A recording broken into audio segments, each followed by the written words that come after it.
Lepo pozdravljeni gospod župan, dr. Milan Balažic.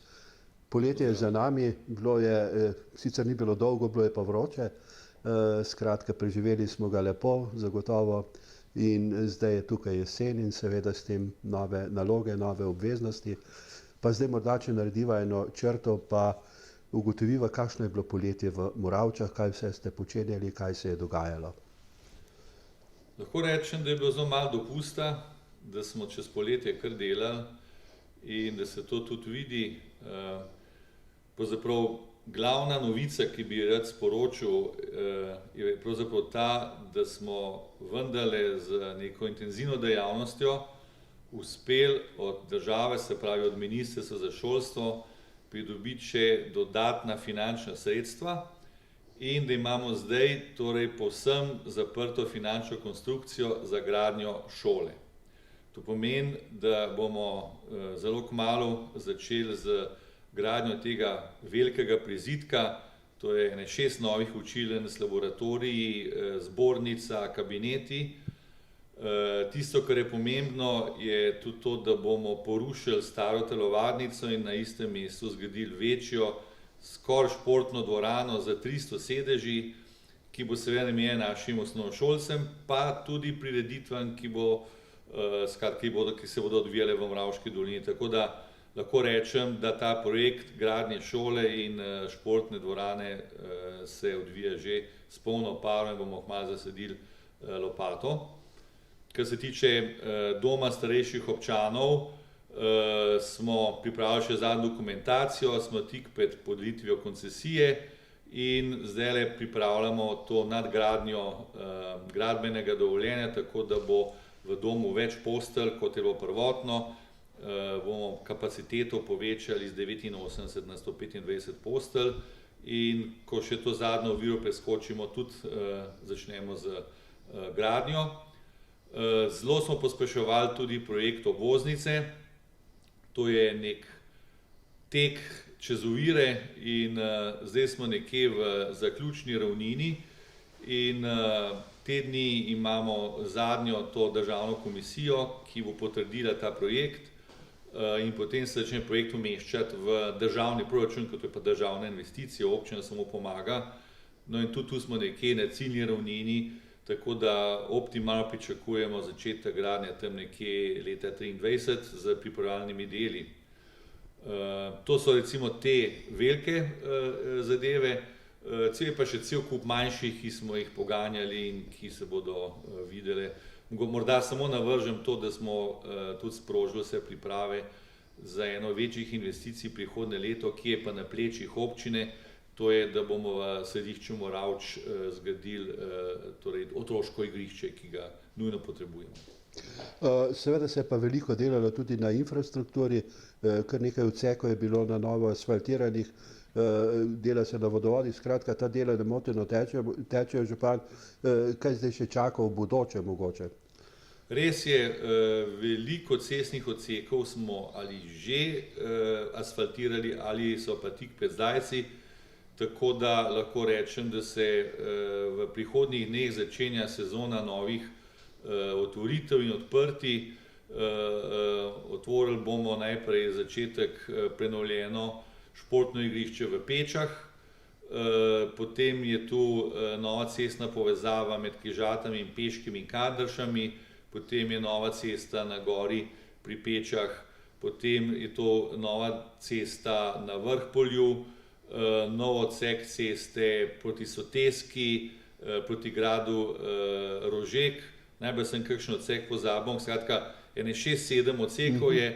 Pri Ribnikih v Zalogu obnavljamo ta oporni zid, ki je pomemben zaradi varnosti.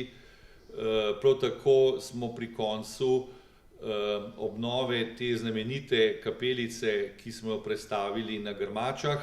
To je pomemben kulturno-zgodovinski spomenik in obnova se končuje in tudi pričakujem, da jo bomo odkrili v prihodnjih dneh. Tako da intenzivnost je torej visoka in nekje se mi zdi, da bomo s tem lepo zaključili ta proračun leto 2021, ki se zdaj tudi zaključuje z nekim zadnjim rebalansom. hkrati pa začenjamo priprave za nov proračun za prihodnji 2 leti. Živahno je bilo tudi na društvenem področju in družabnem seveda, ni dolgo nazaj, ko je bil na gradu Tuštanj odmeven festival rokodelstva v Moravški dolini. Veliko je bilo tam zbrano rokodelcev, veliko izdelkov smo videli. Kako ocenjujete? Ja, res je, da pod temi pogoji epidemije se vendarle odvija tudi družabno in društveno življenje, ne sicer v takšnem razmahu, kot smo ga sicer vajeni, pa vendarle je treba priznati, da naši entuzijasti v društvih delajo na polno in da se torej dejavnosti odvijajo, mogoče pač manj druženja, kot je bilo to običajno, pa vendarle gredo stvari v pravo smer. Jaz bi tudi povedal, da sem ravno pred parimi dnevi sklical zbor vaških skupnosti. To je poseben organ, ki torej pomaga županu pri sestavljanju programa dejavnosti in predvsem proračuna za prihodnji 2 leti. In prišla je večina teh vaških glavarjev, ali kako bi jim rekel, tako da je vsak prinesel s seboj 3 projekte, pobudo za 3 projekte in to bomo seveda zdaj pregledali, ocenili in tu umeščali v prihoden proračun. To je pomemben dodaten korektiv. Na eni strani so seveda občinski svetniki, se pravi stranke in liste, tu je pa še en mehanizem, kjer lahko občani neposredno preko svojih vaških skupnosti torej sodelujo pri pripravi proračuna. Zato se mi zdi, da bo tudi naš moravški proračun participativne narave, se pravi, da ljudje sodelujejo pri izdelavi tega. In skozi to bomo potem financirali nove gradbene projekte, pa tudi to društveno in družabno življenje, ki upam, da se bo, ko bo enkrat premagana korona, spet normalno razvijalo naprej. Župan načrtuje tudi odkup oziroma pridobitev zemljišča tule pri igrišču Termita. Kje je zdaj ta projekt, v kateri fazi je? Ta faza je pravzaprav tudi nekje pri koncu. Občinski svet je še pred poletjem sprejel občinski podrobni prostorski načrt, tako da imamo zdaj dokumentacijo pripravljeno. Tu so tudi vsi potrebni vodi, se pravi toplovodi, plinovodi, vodovodi, elektrika in tako naprej za gradnjo. To je prostor predvsem namenjen torej za te družbene dejavnosti, se pravi družbene zgradbe in tu predvidevamo potem seveda ali dom 2, ukolikor bodo takšne potrebe, verjetno varovana stanovanja. Zelo si pa zdaj prizadevamo tudi za to, da bi gradili tudi stanovanja za mlade družine. Namreč dom 1 bo odprl nekje 100 delovnih mest za domačine in tudi širše in želimo si, da bi ljudje, ki bodo prišli sem, tudi ostali v tej skupnosti, pa tudi za mlade moravške družine, ker zaenkrat ugotavljamo, da primanjkuje stanovanj, želimo torej pripraviti neko ponudbo, tako da bodo ljudje lahko tukaj pridobili svoje bivalne prostore. Te stvari torej tečejo. Zdajle bomo šli v odkup zemljišč in v naslednjem letu pričakujem, da bodo investitorji že tudi potem pripravili dokumentacijo, da se prične s tem delom, ki mu popularno rečemo Nove Moravče. Sem spada pa tudi seveda gradnja potem pri nogometnem štadionu, torej novih tribun s slačilnicami, to je nujno potrebno. In pa zadaj za nogometnim štadionom pa nove kmetijske zadruge. To bo trgovsko središče, 7000 kvadratnimi metri in se veselimo te nove pridobitve, ker bo tudi nekako regijsko središče z širokim asortimanom. Tako da Moravče bodo zaživeli na polno. Res pa je, da skratka stvari se pomikajo korak za korakom, želeli, da bi vse šlo hitreje, vendar z neko vztrajnostjo se tudi kar veliko doseže. No seveda, postopki so dolgotrajni danes vsi.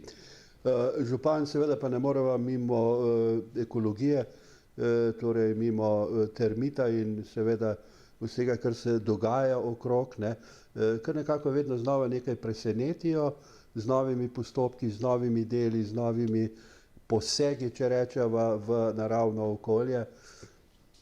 Ja, to je rak rana in bolečina Moravške doline.